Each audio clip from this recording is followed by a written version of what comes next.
tutok sa kaayuhan ug kamatuoran. Kredibilidad maoy gibarugan. Ang bagong yugto ng ating himpilan, ang Sunshine Radio, ay SMNI Radio na.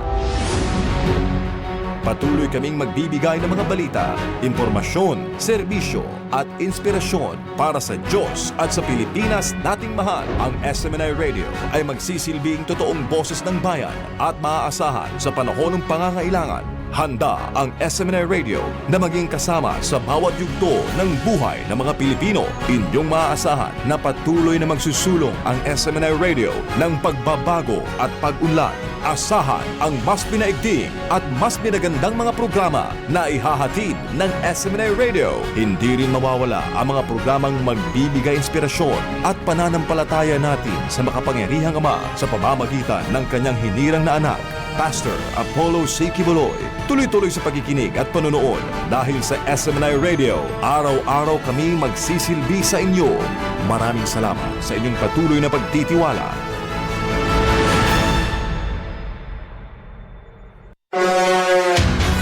Serbisyong kapartner ng bayan.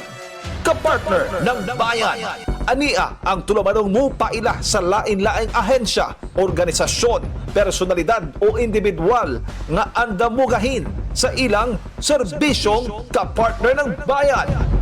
Atong sayron ang mataglaka nga nabuhat na ug angay pang buhaton alang sa ikauswag sa matag komunidad ug sa nasud sa kinatibuk-an.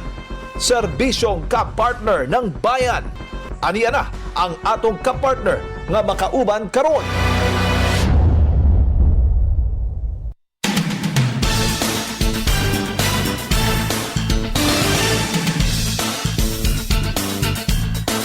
Alright, good afternoon mga partners. It's another productive afternoon sa atong programa. Dahil sa ato ang CBN ng DYAR, SMNI Radio Cebu. Welcome sa atong programang Serbisyong Kapartner ng Bayan. Kinihigal kapartner Jim Ray Viosa. Og shout out sa atong mga kapartners sa BIR. Congratulations no sa inyong achievement kay actually dugay naman siya nga nahitabo no, but with this effort yung ginabuhat nila karon to prevent further no labi na sa mga illicit na smuggling of illegal cigarettes diri sa ato ang particularly sa Sugbo mga kapartners no, diin kantidad kinig 240.64 million pesos. Imagine that, no? 240.64 million pesos ang gi-destroy sa BIR mga kapartner just recently lang diri isa sa mga warehouse diri sa Cebu mga kapartners, no? Gipanguluhan kini ni Bureau of Department of Finance Secretary Frederick Go mga kapartners, kauban sa BIR Central Visayas Director Douglas Rufino, kauban sa Bureau of Customs Port of Cebu District Collector Attorney Zay Kyrie de Guzman, no, ug uban pang mga opisyalis mga kapartners kay giguba na gyuning mga illegal na mga kargamento, particular illegal na mga cigarettes mga kapartners nga na ilang na sakote way back 2024 to 2025 mga kapartners gidestroy na kini nila para dili ni gamiton sa dili mao, no? O congratulations sa mga otoridad. Last August 13 katong Thursday mga partners diya sa North warehouse sa North Reclamation Area gi-destroy kini, no? Pinaagi sa shredder. Of course, syempre ang tabako shredded naman ni siya pero naa sila'y buhaton nga proseso para kini di na gyud mapakinabangan mga ka-partners. Lisod na, no? Og syempre dunay mga personalidad no nga pasakaan ng kaso niini og ang kaso nga pasaka mga ka-partners kining Republic Act number 10863 no, ang Custom Modernization and Tariff Act. Apil po siguro ni katong agricultural smuggling, no? Isa po ba na pahugtan karon, no? Agricultural smuggling. Di na ko ma-mention specific mga ka-partners kung sa itong siya nga balaod, but certainly kini mga individual nga involved ni ini mga ka-partners nakasuhan na naa karon sa mga kamot sa ato ang husgado mga partners. I think nakabilang uban but at least no ang nanay kaso gidala. And kining mga kagramento mga partners no makita of course sa mga previous news nga gihatag nato diri sa DYAR mga partners SMNA Radio adunay makita niyo no sa visual nato nga nay mga cigarettes yun mismo no with brands pa no naay brand and they caught it sa mga warehouse lang po diri sa Cebu sa somewhere in Mandawi nga mismong ano jud manufacturing gyud ang gibuhat no mo nang nasakote nila na confiscate nila ang machine, na confiscate nila ang mga katong foil no nga ginagamit sa sigarilyo, na confiscate po nila tong mga uban pang mga paraphernalia mga partners. So 240.60 or 64 million pesos ang kantidad nga naggiguba mga partners no sa mga otoridad nato, particular ang Bureau of Internal Revenue, ang Bureau of Customs kauban sab no niining maong kampanya nato against smuggling mga partners. O nagpahiyayon sa sab sila press conference paminawon nito mga partners ang mga sugyot pamahayag particular ni Department of Finance Secretary Frederick Go, ni BIR Central Visayas Regional Director Douglas Rufino, kauban sab si Bureau of Customs Port of Cebu District Collector Attorney Zai Carey de Guzman mga kapars. Paminaw na to ang ilahang ipahigayong press conference.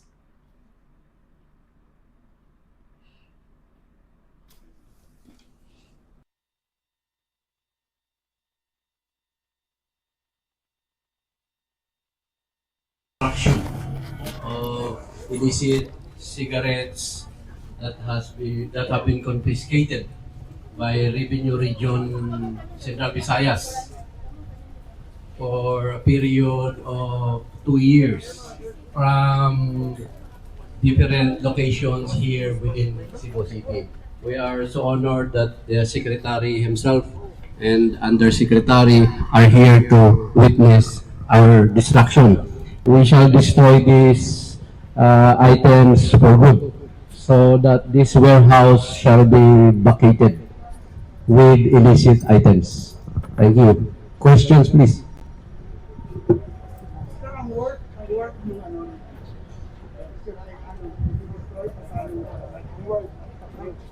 The total worth of these items on retail is 200.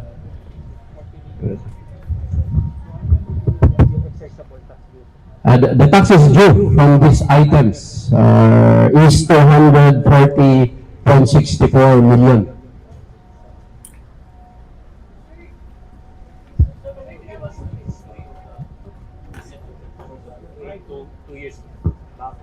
As mentioned earlier, this is the result of a series of the operations of Revenue Region number 13 from different locations here within Cebu. You will notice later on that there are machines that were also confiscated. They were used in the production of these items. Yes. No, ma'am. These are locally manufactured in Cebu. No, we have a shredder, and every pack shall be shredded as instructed by our secretary.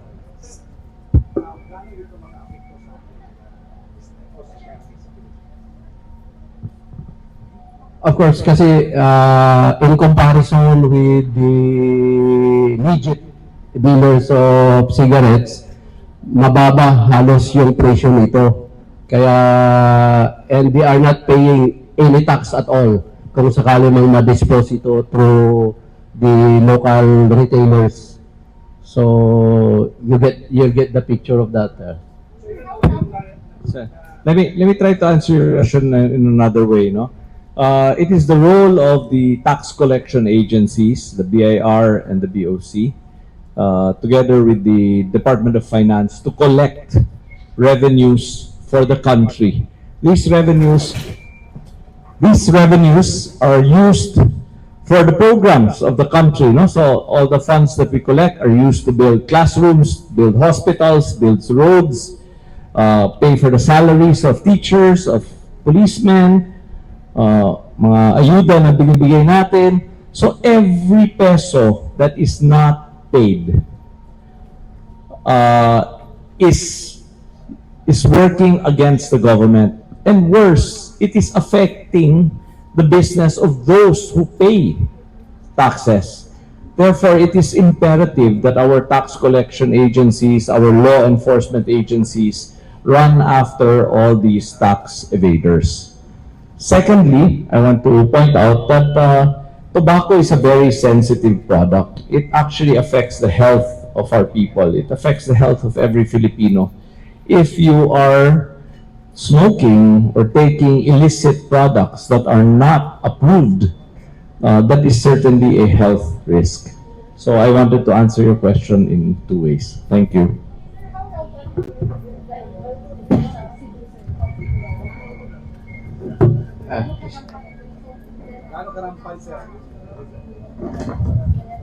Well, the secretary and the rest of us here came from the port of Cebu.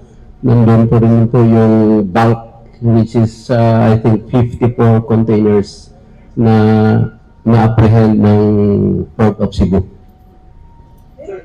Yung pagpupuslit sir, gaano ka, lalaban dito sa Cebu or talagang sinusubukan lang nila tayo kaya nila pupuslit? If I may say, this problem is limited to Cebu.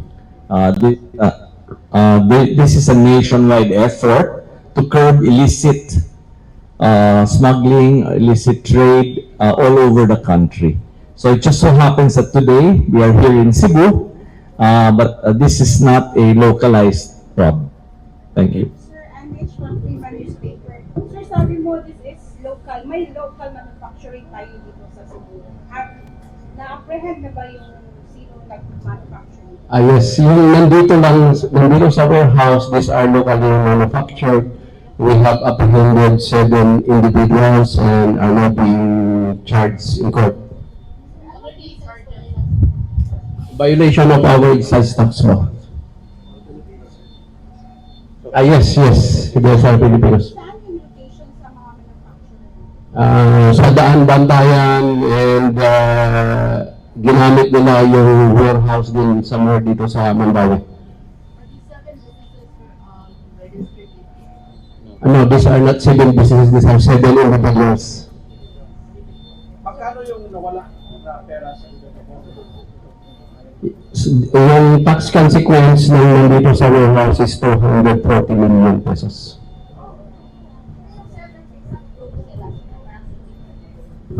Yeah, I think sa isang group kasi nakuha namin sila sa isang lugar.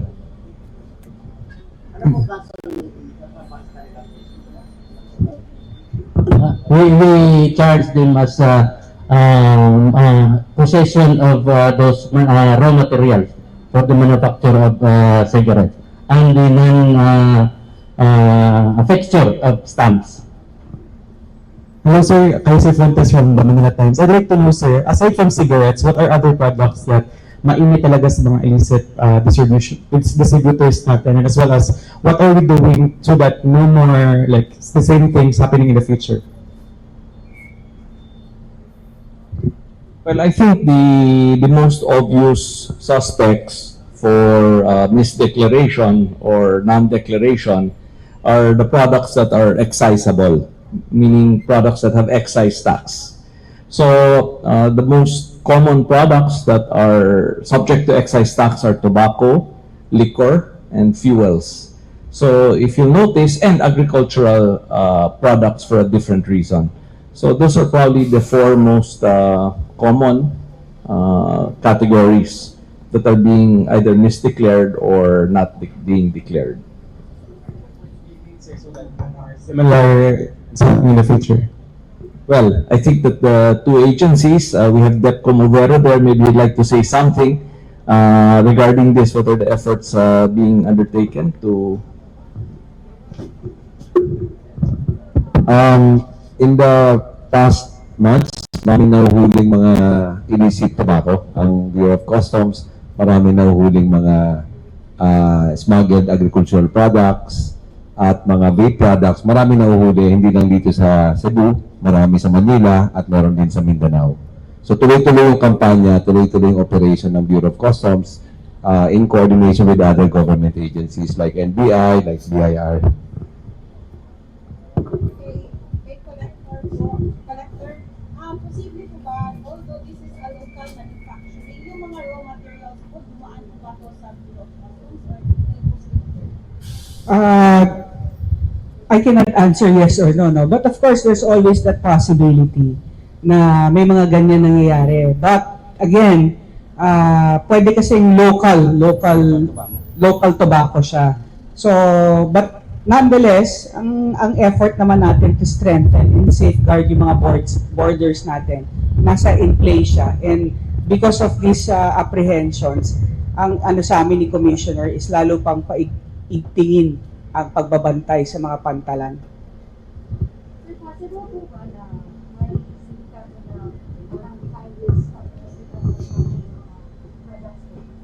sa As to the possibility, very possible na this is being perpetrated by a syndicate. Pero wala po tayong proof at this time na may sindikato nga dito, either local or foreign. So yung 7 individuals, ano to, mga negosyante o mga baka ordinaryong tao lang na yung gumagawa? Meron ba tayong tinutumbok dito, particular? Yeah, the 7 individual apprehended are employees of somebody else, pero at this time ayaw pa nilang i-divulge kung sino yung employer nila. Ano yung status ng pito ngayon? Are they on bail? Yeah, they are out on bail. Lahat sila? Yes, ma'am. Ano sa akin na operation?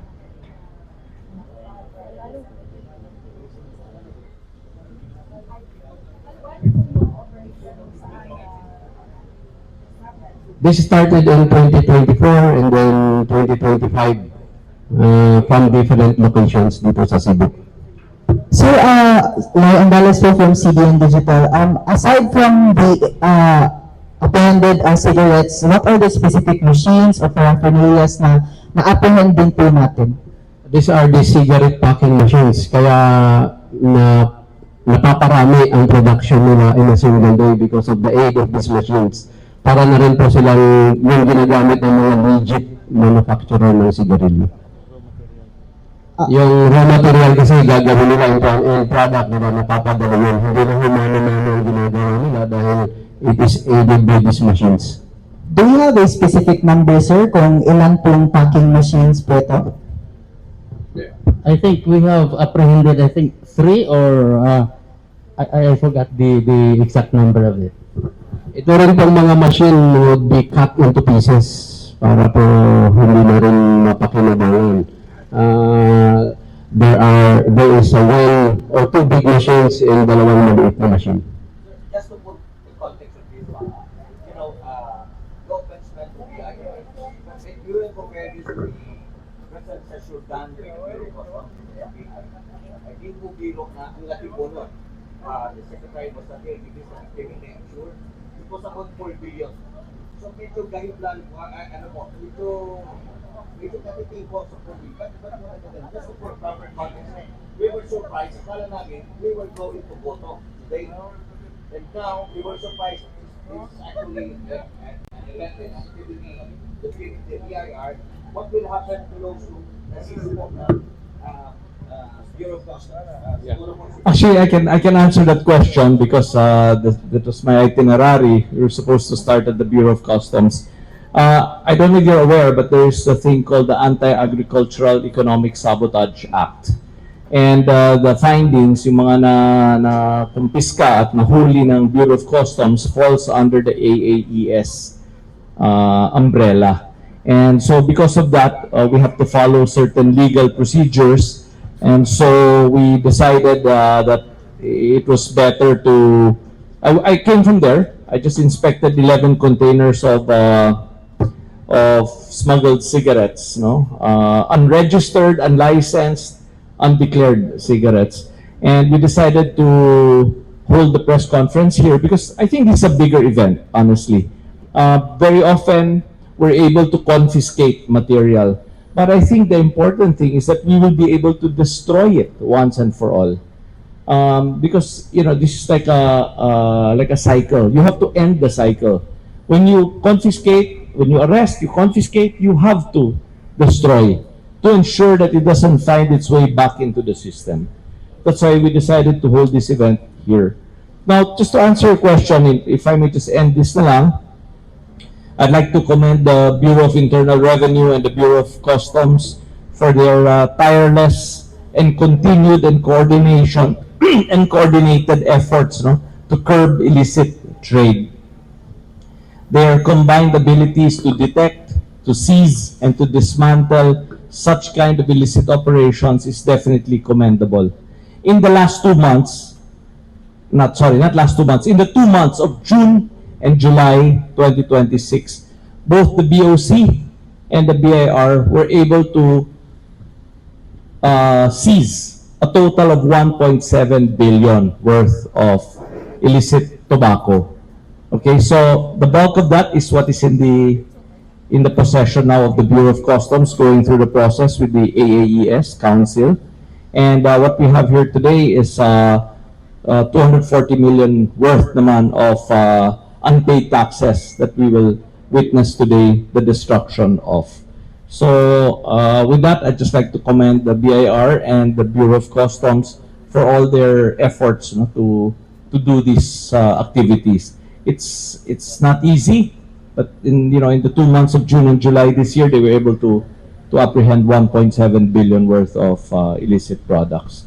So with that, I'd like to assure everybody that the Department of Finance is fully supporting the Bureau of Customs and the Bureau of Internal Revenue in their efforts, and we will continue to strengthen enforcement and hold those who engage in illegal activities accountable. As I said, there are really 2 reasons why we do this. The first one is we have foregone revenue that could be used to help the programs of the government and help the people of our country. And second also is the health angle. When illicit tobacco enters our shores and our citizens unknowingly use illicit products, it could have serious consequences on their health. So again, thank you very much for joining us this afternoon.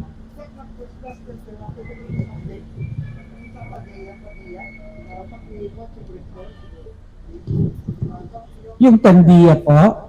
Okay. Yung Tandia, like what I think we mentioned it already before, that definitely it's not an accredited importer based on our own system. Hindi naman siya accredited importer. And also, the documents that we found na nakalagay DTI, apparently it's also a falsified document. So technically, and we're not privy that it's already with the NBI, no? Hindi ko alam kung sino yung mga personalities, if they're able already to locate them. But on Tandia alone, wala siya. It appears that fictitious siya and there's no such company that exists. Thank you.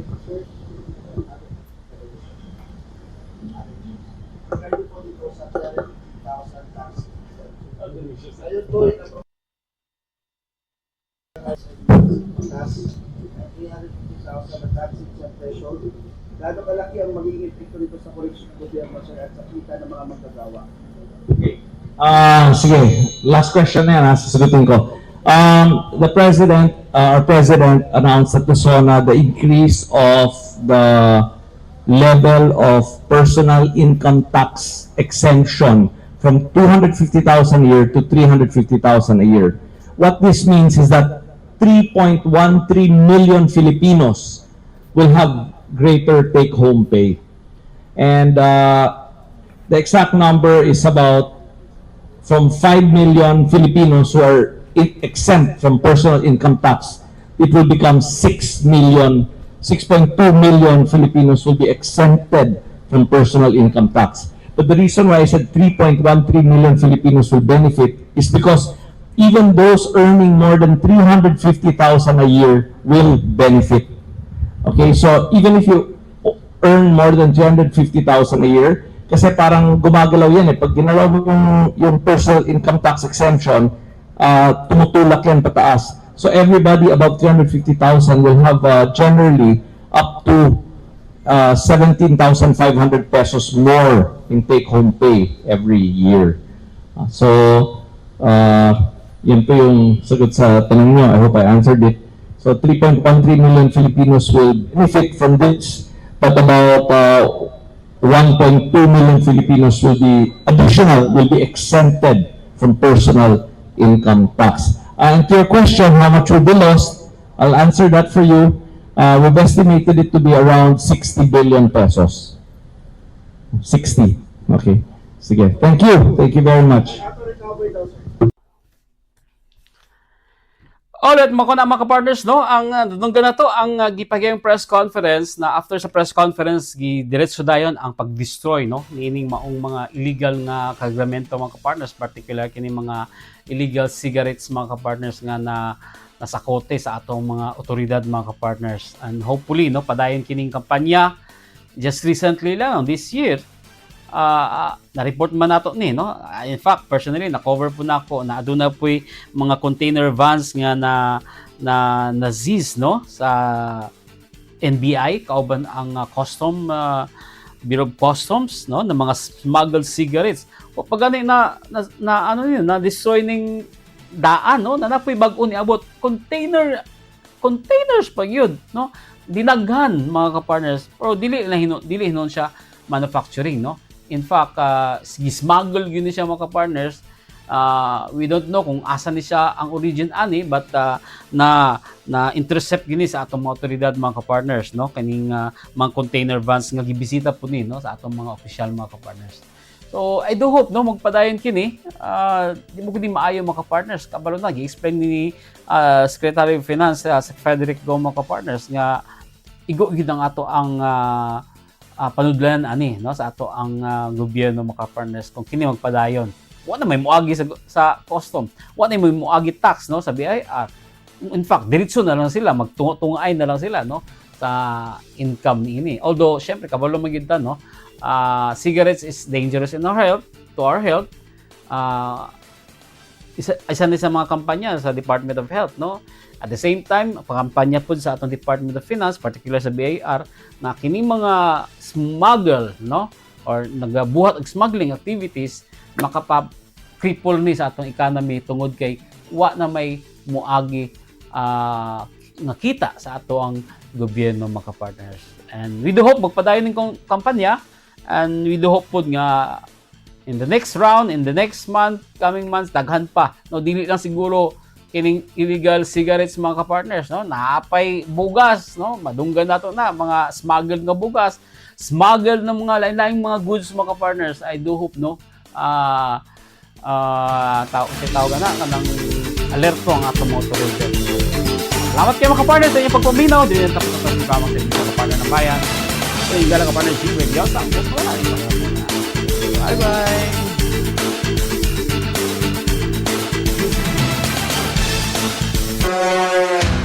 Maukadto ang tulumanong serbisyong kapartner ng bayan. Ubani kami ninyo sa sunod na higayon. Matag Lunes hangtod Biyernes sa susamang oras, 1:00 hangtod 2:00 hapon. Dinhi lamang sa DYAR 765 SMNA Radio Cebu.